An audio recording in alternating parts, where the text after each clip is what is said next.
this subject that I put on the title of this thing, it came out of the fact that I speak to so many people who get locked in this experience of unworthiness, or getting like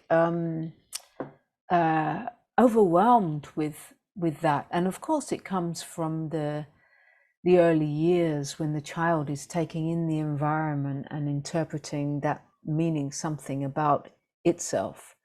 You know, the environment, maybe mummy and daddy can't be present, and the environment is not safe or whatever, and the child mind is interpreting it, making an interpretation about itself, about me, because that's all it can do. It's coming into the consciousness, is coming into recognizing that it is there's a sense of a self here, and everything in the world that's giving me information means something about this sense of self, which is me.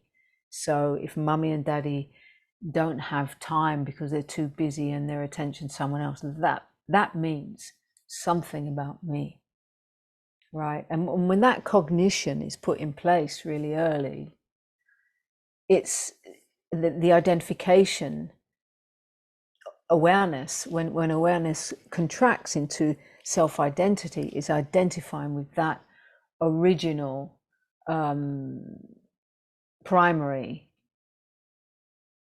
cognition, and the identification with that's the beginning. And on top of that is coming all of the compensating behaviors that now need to come in place. Because if no one's like, oh, what does it mean? I'm not good enough. Oh, then well, I need to try to find a way to make sure that I am good enough, or maybe I can become a really good I can become a really good performer, and then I'll get attention and love.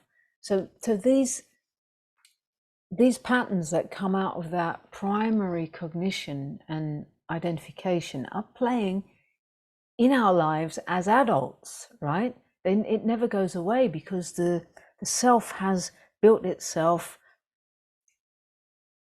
through a lifetime building on that pattern. The world is always telling something about me. What do they think of me? Am I good enough? Will they like me? And if they look at me in this way, what did that mean about me? Does that confirm yet again that I'm not good enough? It must mean I'm not good enough. Because that all roots back to the first belief that I've taken on, that, you know, in my own case, I can tell you that the first original thing is around trust. You can't trust these fuckers, right? Can't trust that. I better take care of myself, right? So there's like a protecting of the environment, the protecting of the always has been all the way, like a need to have a certain thing in place where can't trust, like who can I trust? That's the first thing that this personality would have been looking out for in any environment. Who's trustworthy, who's not, who's right? And so there are different variations and different variations of that in each psyche. But that original thing, that belief, the belief in my own case, they're not trustworthy. I need to, like, you know, and then that forming the first, whatever it is, the original belief, you can't trust that. Then all the compensating layers that are built upon that. So each human child that's having that cognition is starting with core beliefs that build on top of that, right? So some of them, a big majority of them, are I'm not good enough, or I'm not worth it. And when I talk to people, I meet that one a lot. And those those people will be always looking for confirmation that they're good enough, and will be always looking for proof that they are worthy. And that is going on as long as somebody is identified within that self-identity. That is in place, and it's running into every interaction, every relation, everywhere. So when we wake up to recognize that what we are before that core belief got put in place, the essence of what we are, that has no question of being good enough or not, or it is anyway inherent.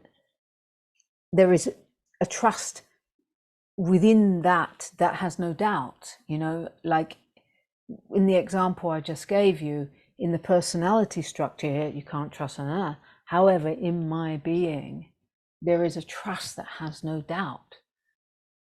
There is a trust that cannot be, a trust in the face of whatever experience there is, jumping off a cliff. There's trust inherent in that, because it's in the being that nothing can ever go wrong. Right, so that's in a different level, a different layer of what I am, right? And that is the same for every living being.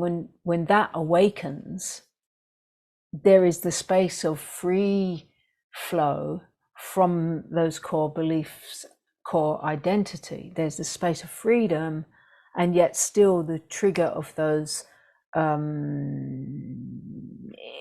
that wounding to the psyche, I'm not worthy, I'm not good enough, can still get activated, can still get touched, and it will be.